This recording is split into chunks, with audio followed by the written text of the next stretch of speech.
Welcome to the SpiritWoke Podcast, podcasting from the beautiful city of Stillwater, the birthplace of Minnesota. Are you going through a spiritual awakening? Do you wish to learn more about continued spiritual growth and want to meet others who are on a similar journey? We hope that this podcast and its community can be a meaningful resource for you. The SpiritWoke Podcast welcomes special guests from around the globe who share personal stories of their awakening journey, along with details of spiritual abilities they've developed along the way. So buckle up and get ready for this exciting episode. And now, here's your host, Adam Dins. Friends, welcome back to the SpiritWoke Podcast. And I'd like to welcome back podcast favorite Ann Jarvis to talk about channeling the spiritual council. Now, this episode is going to be a little bit different than others. We're going to kick off with a few questions about the spiritual council, but then Ann has agreed to do some channeling for me so that you, the audience, can get an understanding of how it works. Ann is a seasoned intuitive energy healer and holistic nutritionist. In addition to that, Ann is a seer that loves working and teaching others how to access the blueprints of their soul. Ann resides in Ottawa, Ontario, with her husband and their young daughter. Ann, welcome back for the fourth time to the SpiritWoke Podcast. Oh, thank you. I'm super excited to be here again, Adam. Well, we are super excited to have you. And so I can't tell you how much we value your friendship here on the podcast and how willing you are to share your knowledge, your expertise, your spiritual insights with our audience, because I know how much everyone loves it when you're on the show. Oh, thank you. Well, it's so much fun. We have such a great rapport, and I love doing them. So yeah, it works both ways.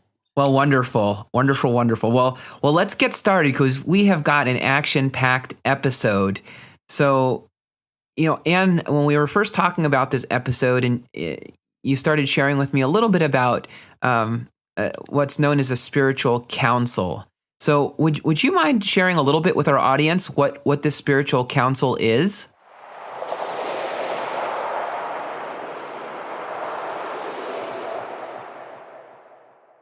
Yeah, so a spiritual council is it's an etheric, energetic guiding system, essentially. So everyone has one. We could start with the basic spiritual council, and that is really what we call our higher selves. And our higher selves are really the most sort of personal counsel that every single one of us has. And then we also have, sort of extended council members. They probably wouldn't use the word extended. They're just council members. And so what that means is that, we all have access to knowledge and guidance and information and wisdom and light from, an energetic guiding system that, is not of this earth, but that is just here to guide us. And in terms of people like me that, sort of fall into channeling. I don't know that anyone asks to channel, but, you sort of fall into it. That counsel really can be accessed by anyone. So, there are people like Lee Carroll who channels Cryon, and, Marilyn Harper who channels, a spiritual council that goes by Adironda. And, there's tons of people around the world that, have access to sort of this council that is really meant to bring, uplifting, positive, healing, loving guidance to the person that's channeling them, sometimes to large groups of people, or, in this case, just sort of one-on-one channeling. Very interesting. Very interesting. So are you saying, Anne, that our higher self, and that spiritual counsel, is that more like our day-to-day spiritual counsel, and then sort of that higher spiritual counsel is there for, like, what, I guess I should say, what's like the main difference? Like, what would be the reason for me tapping into my higher self versus, say, a larger or more the step family, if you will, of spiritual counsels? Yeah, that's a great way of putting it. I love that. Or your counsels in law. Counsels in law. There you go. That's better. Yes. Law. That's right. Well, okay. So yes. So everyone, of course, has a higher self.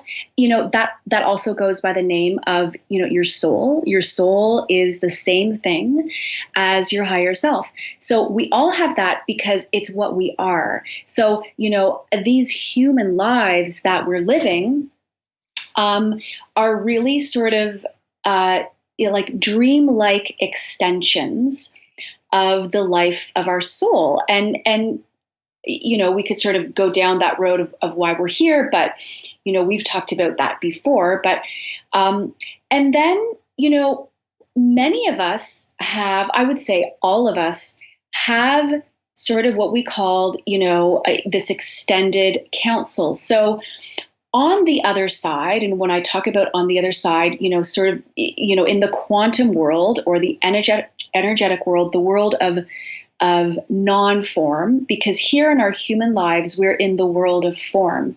So in the world of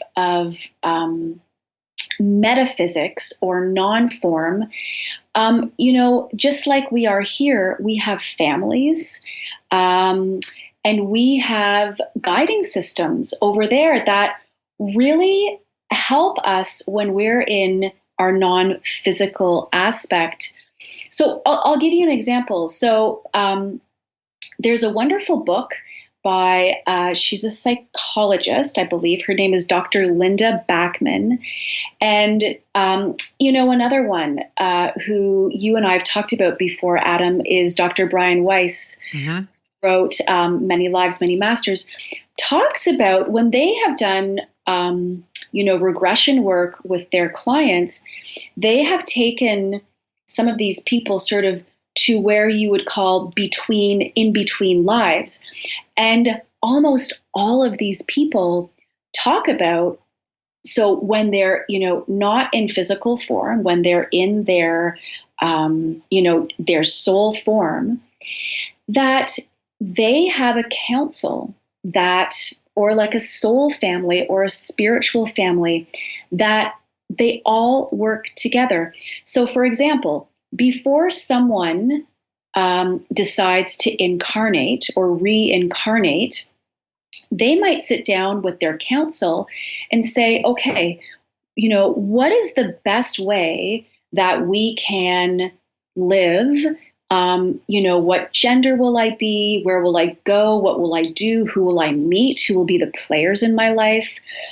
In order for me to wake up, because that, of course, is it's the reason of our lives. It's the entire reason that we exist, is to evolve, to remember who and what we are. And so we work with a counsel in order to best develop that. So when it comes to channeling, that counsel may or may not be what we might call like a soul family counsel. They may, depending on how someone has evolved and how their life is unfolding, and especially for those of us who are here as healers, a spiritual counsel may step in and say, we would really like to come and help you now. So that's what has happened here. That's awesome. So let's say someone wants to speak to their extended or get in contact with their extended counsel. Is that something that happens, say, in the sleep state where, where your energetic body or leaves your physical body and travels into the astral plane and kind of does some work in the sleep state, or does that happen during conscious awareness? I think it can certainly begin to happen. I think it can definitely be initiated in the sleep state because, yes, as you say, when we go to sleep, we sort of leave our body and we travel around a little bit. Some people talk about, they astral travel, or they travel around, and you can sort of, there's sort of some little tip-offs as to, that point to that you're working with your spiritual counsel in your dream time. Often, they'll appear as, wise people who are there sort of talking to you with really no agenda. There's nothing scary about them. They're just really wise, loving people that appear in your dream. They might appear as an animal. They could appear as a plant, anything living that's really sort of appealing to you. They know how to get your attention because they've been with you for a while, whether, again, that's been, as your soul family, sort of like as a soul counsel, or a counsel that has just stepped up and said, here is someone that we would like to work with to help them out a little bit more so that we can help really raise the consciousness of the people that they're working with. So they may come to you in dream time. It's also, using intention is incredibly powerful. And when intention is appropriate because it tends to come to you first, right? So for me, earlier this year, when I sort of left my one-on-one practice, I left it to take a break. I knew things needed to change. I didn't really know how they needed to change, but I just knew that the way I was working with people, with my clients, and I'd been doing this for 16 years, it was just no longer comfortable for me, and I knew something needed to shift. And I started, kind of wondering about channeling. And within, I would say, a couple of months of wondering about channeling, things started coming, things started happening. And so, for people that are interested in contacting or seeing if this is possible for them, and of course it's possible for every single one of us, it's just sort of putting out an intention. If it's with you for long enough, it's with you for a reason. If you can't stop thinking about it, it's come to get you. And that's really what I've learned intention is anyway, is it's something that's likely always been, in the background, in the background, sort of just waiting for you to become aware of it. Yeah, that's powerful. And it's funny that you mentioned Dr. Brian Weiss. I read a book called Life Between Lives, and it was by Dr. Michael Newton. And are you familiar with Dr. Newton's work? Yes, and I've read that book. It's a wonderful book.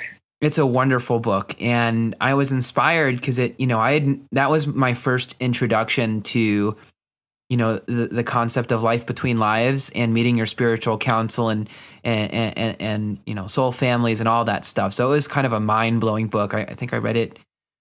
Well, it doesn't matter when I read it. It was a long while ago. But after that, I was like, wow, I want to find somebody. I want to find a hypnotherapist that can induce one of these for me, one of these life between life regressions, so that I can meet my spiritual counsel and ask it questions, because, I was interested in, okay, who that I'm living with today is in my soul family, and I had all these variety of questions for it. And so I went and I did a past life regression.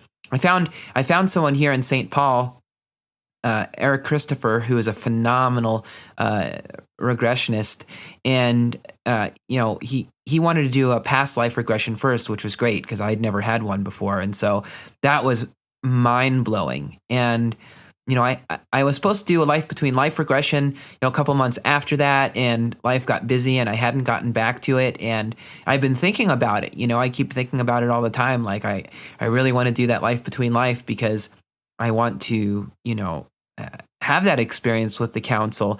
And of course, time went by, and then you and I met prior to kicking off the first episode of the SpiritWoke podcast. You were our first guest, and we've developed this incredible friendship. And so when you reached out to me about this episode with the spiritual council, I kind of laughed because I'm like, wow, like if this isn't like something I've been interested in for forever, and here we are talking about it, and this is going to be a really cool episode. But for maybe those of us who aren't as as soft to the other side, meaning being able to channel or being able to connect or being as sensitive to it, if this isn't a way of this of the universe saying, hey, we hear you loud and clear, I mean, I don't know what is. Yeah, exactly. And see, isn't that so funny? Again, going back to intention, what often we think is an intention. Yes, this is what I want to do. This has come to me, and I really want to do this. In your case, you're thinking, I really want to do this life between lives session.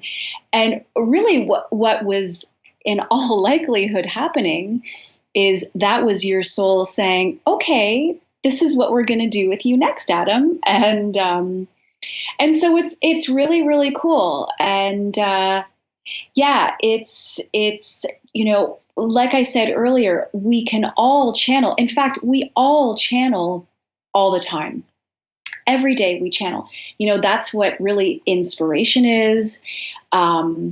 That's what, when we say, my gut feeling is, or my intuition about something is, fill in the blank. That's really each of us channeling. And so, the other thing too, that I thought I would throw in there is that when I first started communicating with the spiritual council that has come to me, who call themselves the seven rays of the sun, they said to me, this is not proprietary. Anyone can channel us. They actually told me that there's a woman in Australia who they're trying to sort of, they're tapping her on her shoulder. I have no idea who this is, but they told me. And so really, any of these higher conscious, benevolent, loving, guiding forces that are out there in the universe, they're available to really any one of us. So, I really wanted to make that clear that, they in no way belong to me. They're everyone's. They're, because of course we could get into the whole discussion of this really only one of us here anyway. It's a whole other podcast, Adam. But they are available for anyone who asks, really. So yeah, I just wanted to make that one clear as well. Yeah, let me riff on that one question before we get into the real juicy stuff here. So when you say anyone can channel the council, I feel like there's, and I'm including myself here, there are those of us who really want and have an intention, if you will, to be sensitive to things or phenomena like the spiritual council, or even, psychic abilities, or being able to, communicate with those who have crossed over. And I don't know what the difference is between levels of spiritual abilities, if like channeling the council is more natural for us as humans than, say, mediumship or psychic abilities. But for those who are listening in who are like, wow, I'd really like to do that, and I have my intention set to do this, but at the same time they're like, well, gee, I just can't seem to do it. It just never seems to happen. I don't have these kinds of dreams. I just, what's your prescription for them in terms, is it patience? Is there some sort of like developmental exercises that can be done? Yeah. So, I think sitting quietly every day is really, really important, because we are forever distracted right now.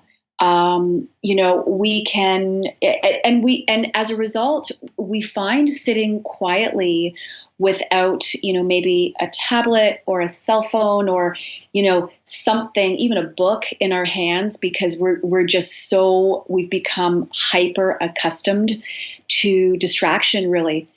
And so, if you can find a couple of minutes, every day to really sit quietly, that for you, that might be meditation. Mm-hmm. For someone else, that might be spending time in nature. My counsel tells me, they've talked to me so much about the potency and the power of nature to sort of be a reminder that, we're all in this together, and in a state of allowing, that's a really key word here. In a state of allowing, really anything is possible. And I mean, as you know, Adam, I work a lot with surrender. Mm-hmm. And so, for me, I've spent very little time working with, I know we were just talking about this, but working with intention in sort of that classical new agey way that we often hear, just because it's really, I've had so much experience with surrender and really just allowing my life and the circumstances within my life to unfold really organically. And that I know when I sort of step out of my own way, what some people may refer to as intention really is just stepping aside to allow what was likely always going to come to you. So in the case, to sort of more poignantly answer your question, if someone is really thinking a lot about channeling and, they've done some channeling sessions and they've thought it was incredibly helpful and they just really can't stop thinking about it, that's probably a pretty decent cue that they're probably lined up at some point to receive some kind of spiritual counsel.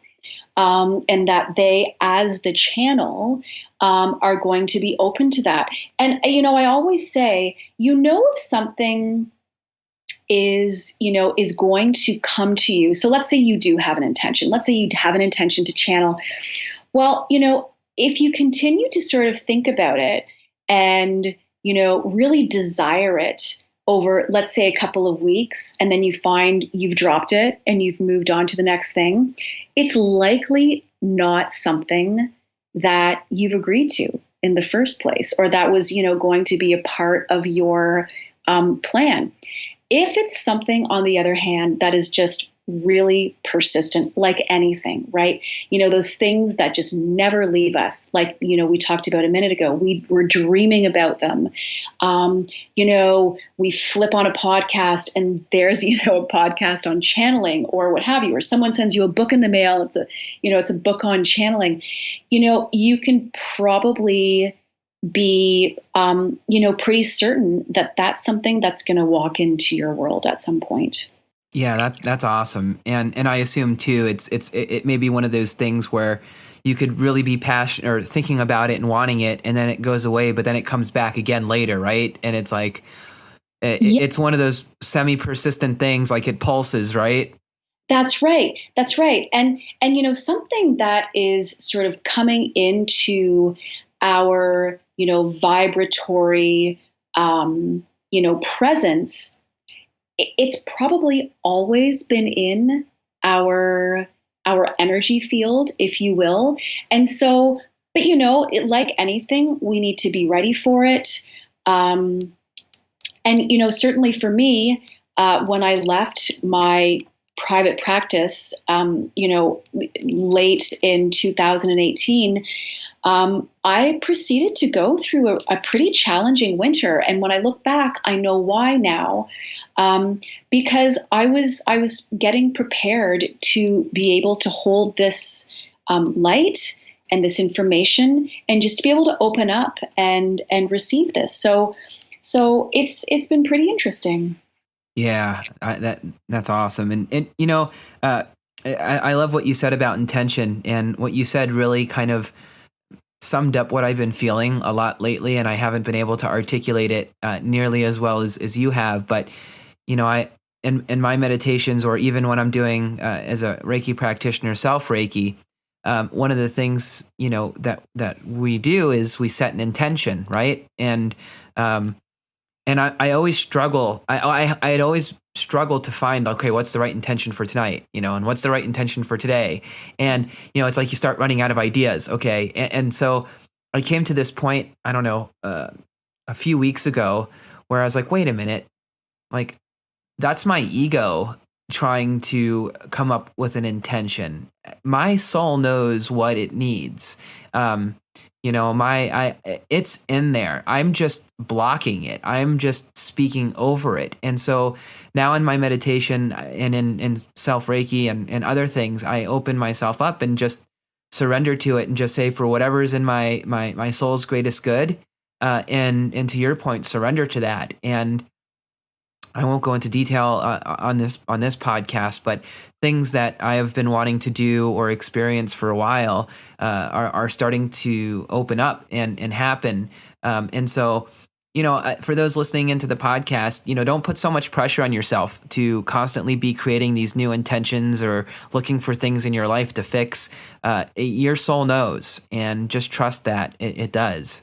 Yeah, you are so right. And, you know, we don't, and again, especially now in this day, we do not like a lot of downtime. We do not like a lot of silence. We don't like when, you know, like you said, you know, sometimes we go, and I do it too. So I know exactly what you're talking about.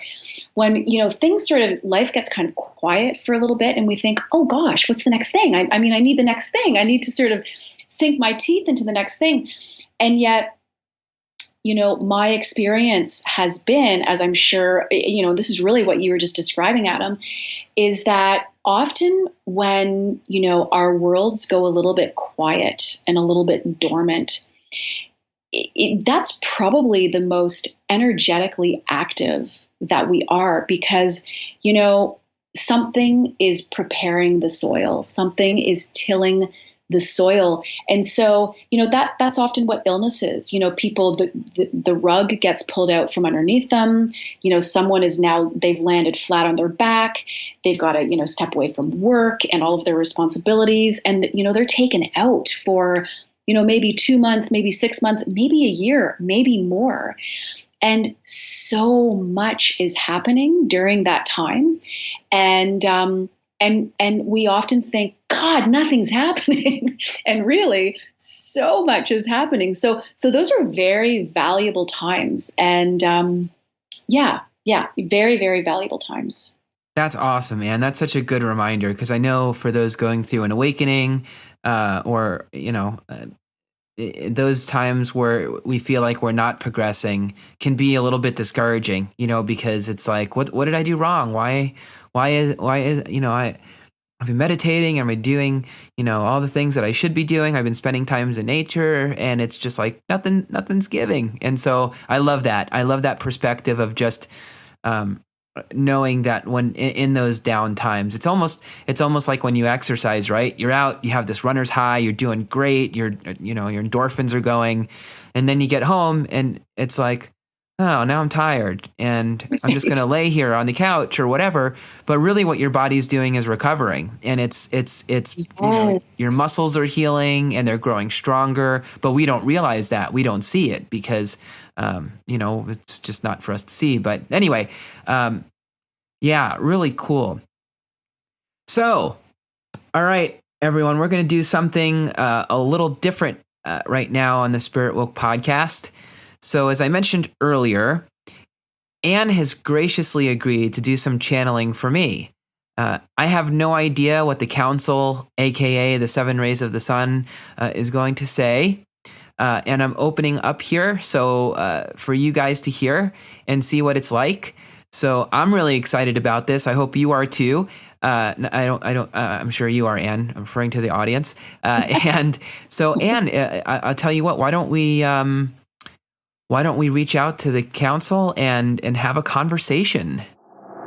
Yeah, that sounds great. So, of course, they're already here because they knew we were talking about this and talking about them. And so they just wanted to start with, they wanted to point out, they're pointing to your throat chakra. And they're specifically pointing to, so this is what they do. Sometimes they just launch, and then sometimes they ask, you a question, but they're already, showing me something. So I'm just going to roll with it. So they're showing me your throat chakra, and specifically they're showing me the right side of your throat chakra. So they're just saying that you have this beautiful voice, this beautiful communication style, and they're inviting you and encouraging you to use both sides of your throat. So, of course, this is all energetic. This isn't physical. Of course, you're physically using both sides of your throat chakra, but there's something about the right side. And so they're telling me right side of the body is masculine, left side, of course, is feminine. So they're encouraging you to be okay with using, a more masculine-based style of communication. They said you've got the feminine-based style really down pat. And they said, by the way, that's really difficult for a lot of men, because a lot of men, given karmic relationships, the way they've grown up, what have you, are really only comfortable, speaking out of the right side, which is, again, energetically the masculine side. And just like a lot of women often are really only comfortable speaking out of the left side, which would be the feminine side. So they're saying you've got the feminine side, you've really embodied it. It's really, a beautiful, allowing, gentle side of you that you easily communicate with.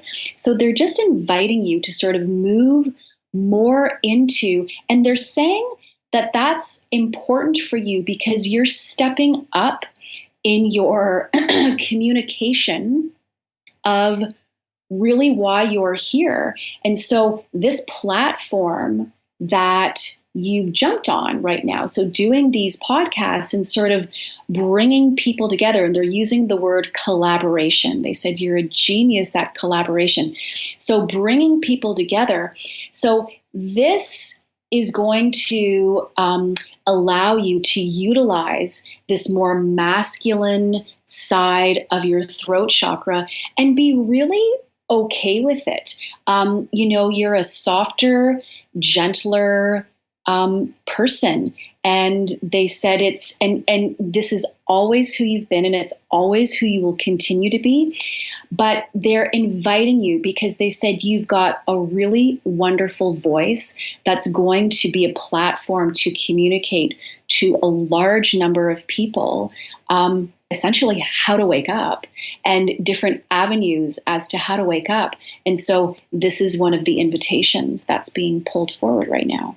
Wow, that's deep. So being new to this idea of feminine versus masculine side of the throat chakra, what does embracing that masculine side mean? What is that? And how do I do that? Okay, so I'm going to allow them to sort of bring this because, I have my own ideas, but I want them to bring this to you and what this specifically means for you specifically.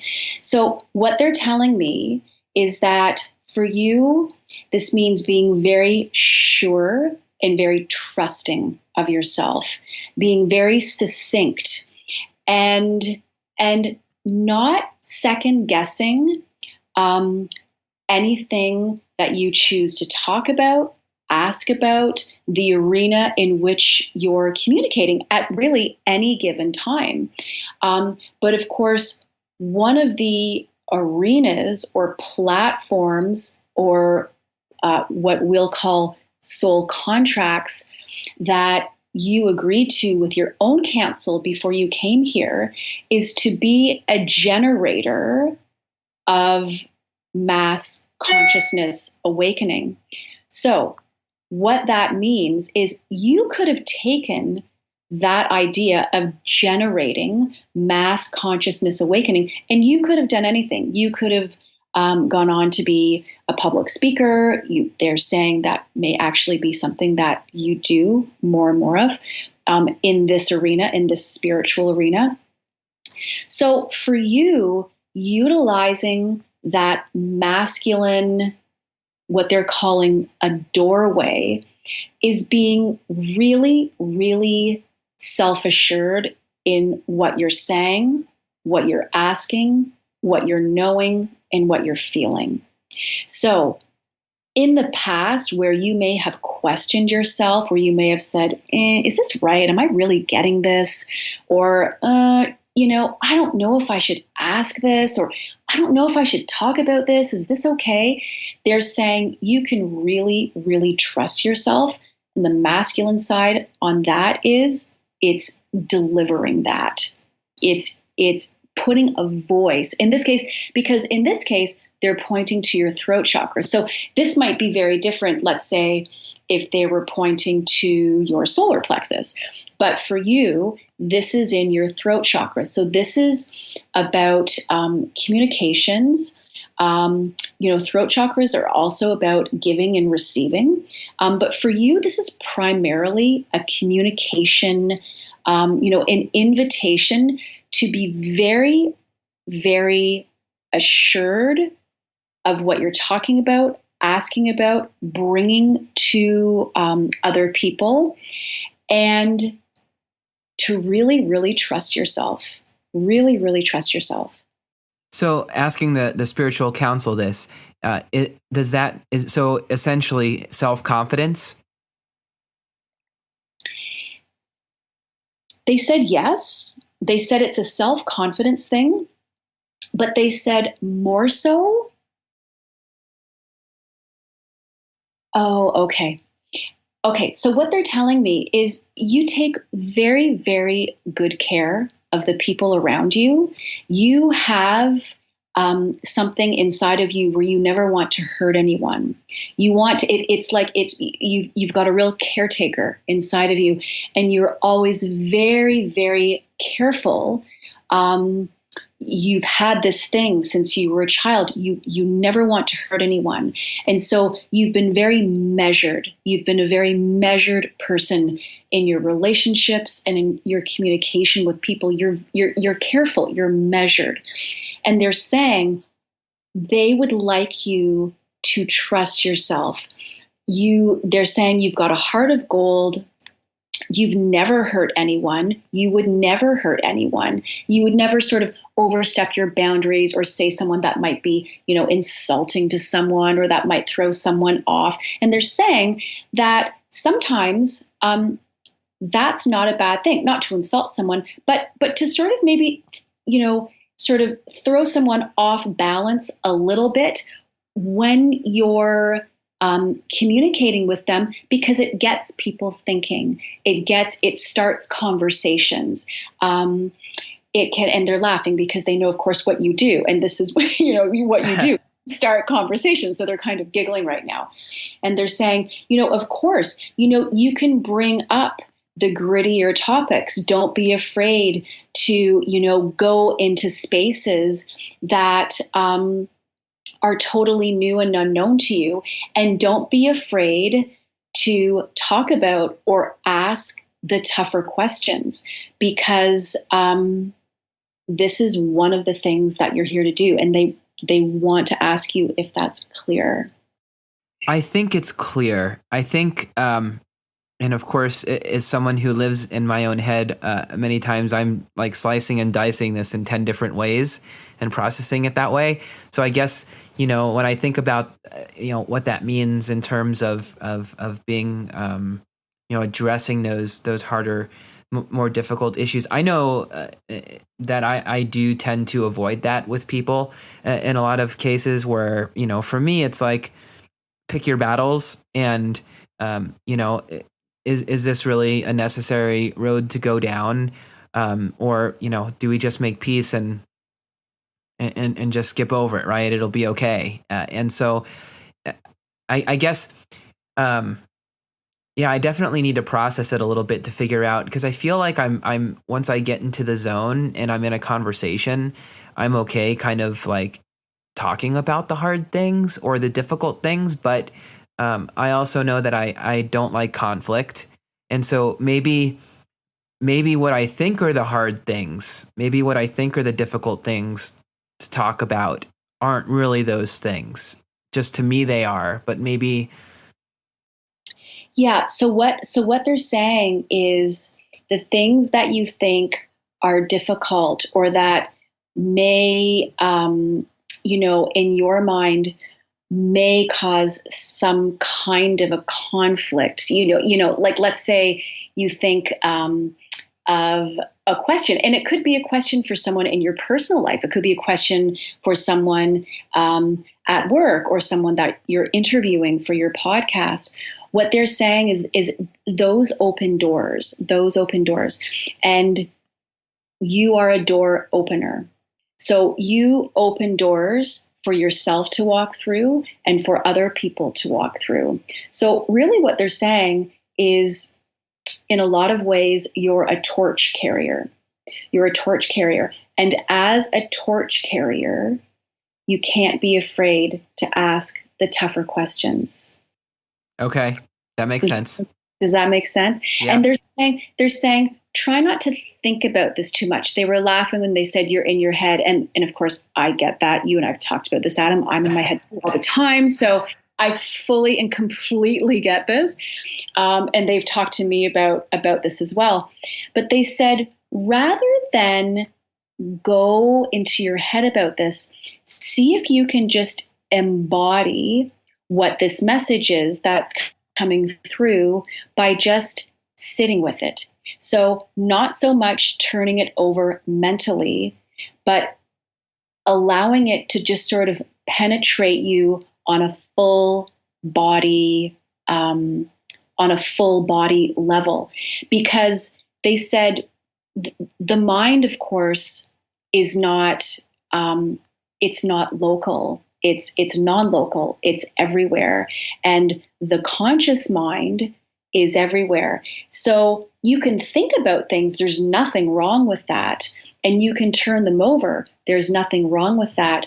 But deep inspiration often comes from a different place. It often comes from, other aspects, other areas in or even around the self. So they said, as you're thinking, as you're pondering on what we've been talking to you about, see if you can just be with it. So, if you're walking, if you're going for a walk in nature, if you're driving, if, just before you go to sleep, it's just sort of a beingness and not necessarily a thought process. That makes sense. And it's funny because I was interviewing somebody for the podcast, and prior to, recording, we talked a few days before on the phone. It was our first time sort of chatting, and she shared some personal things that happened to her in her life, which led to her spiritual awakening. And so, and she's like, I'm not sure if I should bring that up on the podcast. And I'm like, well, whatever you're comfortable with, bring up whatever you're comfortable with. And she's like, well, maybe I will, maybe I won't. And so when we were recording, she didn't bring it up, and I could tell it wasn't intentional, because we just sort of got into this line of questions that didn't that wouldn't have led to her just kind of mentioning it. And so, but in the back of my head, I was like, ask about it. And I didn't, because I was afraid that it would put her in an uncomfortable position. And so I think I understand, to live a little bit more on the wild side of the chakra, and just of the throat chakra, and trust it. And, yeah. And they said, you're a highly intuitive individual. And, always use your discernment. And you'll know what to do. They're just inviting you to really, I guess, if they were to sum it up with anything, is really, really trust yourself. So the trust is coming through in this particular case, communication, right? So we could talk about trusting ourselves in relationships.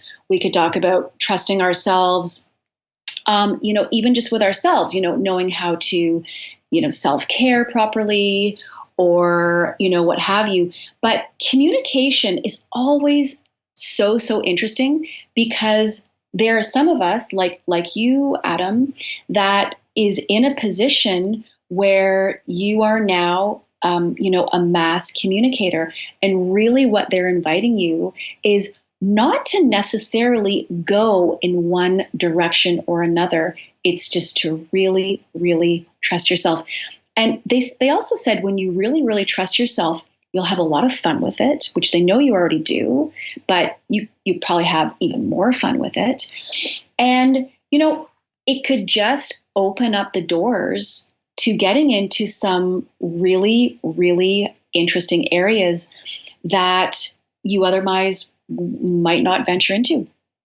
Interesting. Does that have to do also potentially with, sometimes when you talk about spiritual things, there's still sort of that, hey, we're all out here in the open, right? You're here, I'm here. We're both talking about this stuff that I think you've said it before, used the term weird, right? Like this is weird stuff we're talking about. Yes. And so there's for me, I'm much newer to this experience, say, than you are. And it sometimes I think there's still that veil, if you will, or that line in the sand, which is very much I'm okay talking about this stuff over here. And there are these other really cool topics or things that people should hear about. But what if somebody hears it who, I have a day job, I'm not going to lie. This isn't my full-time job. It's what if they hear about that and what are they going to think? And could that put my employment at risk? Or what if, my wife's family hears me talk about this? And, there's definitely that, that side of it too. And not just for me, but I've even had folks say to me well, you probably shouldn't talk about that or the other thing. It's probably not a smart thing to do. And so I think what the council is saying is making total sense to me. Yeah. And they're also saying too, they're saying you're extremely, they were showing me this actually before you and I even got on the call, because I invited them in before we got on the call. They're also telling me though that you're extremely joyful and that you carry this really sort of infectious joy about you.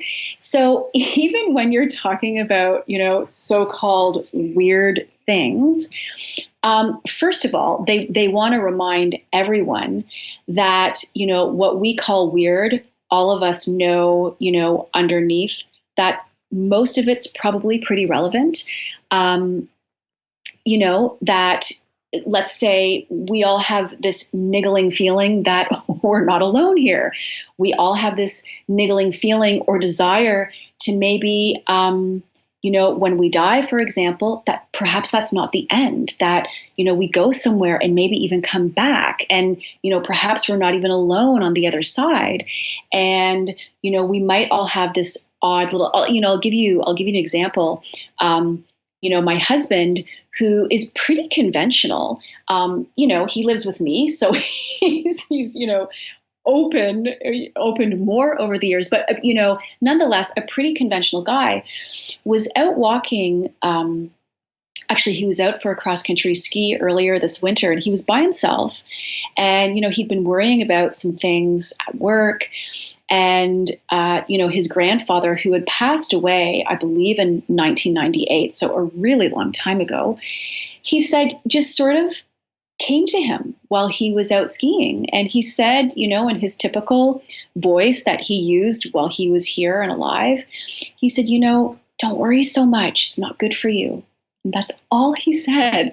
And so even, the more conventional among us have this underlying knowing, because of course it is what we are underneath it all, underneath all the rubble. We are these beings of light. And so what they're saying to you is that you emit this incredible joy. And when you're using your joy to talk about this, your interest, your spiritual interests and your spiritual pursuits, that when you talk about it in joy, it wouldn't matter who you spoke to about it. They might not be able to see it, and they might not be able to really buy it in the moment, but they'd never be offended by it. And they would just say, well, that's Adam, and that's joyful Adam doing his thing. So they really wanted to point out to you that when you're in joy, so not fear, but when you're in joy, and that's very natural energy for you, it really doesn't matter what you say and to whom you say it. It will be pretty decently received. That's powerful. And it's actually a pretty cool synchronicity that you bring that up, because I was having lunch with a coworker today, and we were talking about just work in general, not our job per se, but just in work. And she brought up the point where she said, I think there's like this really big misperception. And she's a millennial. She's like, I'm a millennial. And she's like, there's this big misperception between us, amongst us millennials, that we're supposed to find joy in our work, that it's supposed to make us happy, and when we feel like we're not happy with our job, then, there must be something wrong and we should leave and do something else. And I shared with her, we've talked about Mr. Tolle often, you and I, and yes. I shared his perspective from A New Earth about finding our purpose, and he one of his points was when you stop looking for joy in your work and you start, and I'm paraphrasing, and you put joy into your work, that's when the magic happens, right? And it was such a new paradigm for me, because I before hearing that, I was always like, am I happy at work? Am I happy with what I'm doing? And it flipped the script on me, and it's like, I get it now. Like, I have to put joy into what I do, and when I put joy into what I do, then things will manifest differently. And it's been so true. And so, not that these two are the same thing, but the fact that you brought that joy up, and I just had that conversation today. Also, for those listening, and I don't know who else I'd be talking to, but the person, as I was sharing my story with you, Anne, about the person who guested on the podcast, and I didn't ask those tough questions. She actually sent me a message. I just saw her name pop up on my phone just as I was talking about her. So, oh wow, that's so cool. Yeah. So if that's not a sign that this is real, folks, yeah. I don't know what is. So this is really cool stuff. That's wonderful validation for you. And, that's just awesome. That's really exciting. So what they're saying is that is the kind of validation that you can trust, so that, you can trust yourself to venture into spaces with people. And especially when you do so joyfully, it'll go exactly where it needs to go. And I love that sentiment from Eckhart Tolle. And that, yes, like as you said, it sort of, it flipped everything upside down, because, that's so right that, at some point along the journey, if we're lucky enough, we figure out that, what is inside of us is ultimately going to be what our outer experience is. And so, the whole joy piece is amazing, because if you can harness that, and they're telling me you've been harnessing that for a really long time. I mean, you've had your bumps, like every single person does, but it's always been very easily accessible to you, this joy. And so when you can harness that, the outside world magnetizes to that joy. And, like this conversation you had with your coworker today, saying, is this job making me happy? Or, other conversations we might have with friends that say, is this relationship making me happy? Or is living in this town making me happy? Well, if you cultivate that joy within you first, you're going to know really quickly what on the outside of you is working and what isn't working. And so that's a really beautiful point that you made about that. Well, thank you, Anne. And you know what? I wish I could keep the council around for another 2 hours and ask it all kinds of questions, but unfortunately, we can't. And I've taken up a lot of your time tonight, and I am so grateful. And I'm grateful to the council, aka the 7 Rays of the Sun. Thank you so much for what you've shared with me and what you shared with our audience, because I think it's powerful for the audience to hear this and to know, and if you can't channel this yourself, there are people like Anne that can help you. And so if you're interested in getting in touch with Anne, you can find her on her website at www.soulfulsurrender.com. And you can find a link to her website on this podcast page where you're listening. And if you're listening on iTunes, or if you're listening on Google Play, you can go to SpiritWoke.com and find the episode, and you'll find the link to Anne. It'll be all over our website, so it won't be hard to find Anne. But I promise you there are a few people that I've met in this spiritual community that I trust implicitly. And Anne is at the very top of that list. So just know you've got a good person here with Anne. And, if you feel led, don't hesitate to reach out to her. She's the friendliest, sweetest soul that you'll have the pleasure of meeting. And so, Anne, thank you so much for joining us tonight. Oh, thank you, Adam. It was so much fun as always. And it was just a pleasure to chat with you again. Absolutely. And I'm sure this will not be the last time.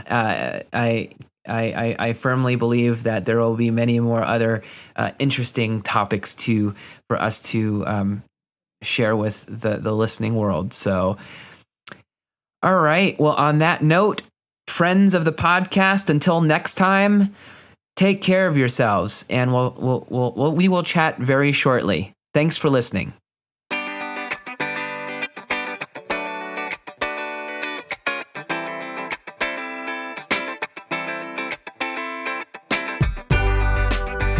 Thanks for listening to the SpiritWoke Podcast. If you've enjoyed this episode, please subscribe and leave us a review on iTunes, Spotify, or wherever you get your podcasts. Be sure to check out our website, SpiritWoke.com, and connect with the SpiritWoke community on Facebook, Twitter, and Instagram. Just search SpiritWoke. Join us next time for another edition of the SpiritWoke Podcast. Namaste.